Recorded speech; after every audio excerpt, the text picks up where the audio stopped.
timing of the email release really couldn't have been what Hillary Clinton's New Hampshire campaign staff was looking for. But conducting a little grassroots-style event is pretty much impossible when your candidate is the former Secretary of State. It was immediately following her tour of the Smutty Nose Brewery in Hampton that Hillary Clinton said it's businesses like this one that would be the focus of her presidency. It is the engine of economic growth. That's where most of our jobs come from. And I want to be the small business president. But Clinton also used the opportunity to take aim at her Republican counterparts in the presidential field for what she says is a failure to get behind the Import-Export Bank and the jobs she believes it supports. It seems as though they would rather threaten the livelihoods of those 164,000 jobs than stand up to the Tea Party and talk radio.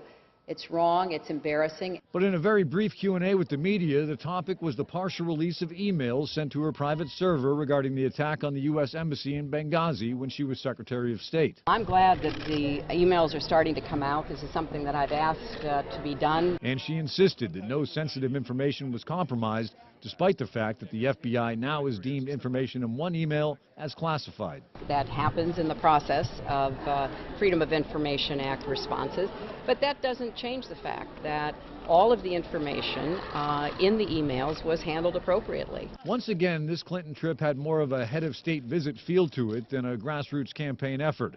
Media had to be credentialed.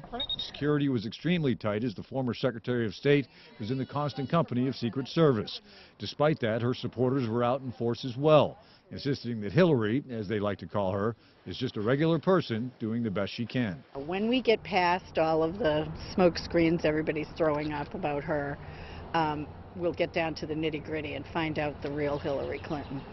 Well, immediately following the partial release of Clinton's emails, the chairman of the National Republican Party, Reince Priebus, pounced on it, calling the disclosure troubling that sensitive information was put at risk on an off-the-books server. Even so, Clinton says she's looking forward to the release of more of these emails so she can put the issue to rest. Reporting live, Josh McKelvin, WMUR News 9.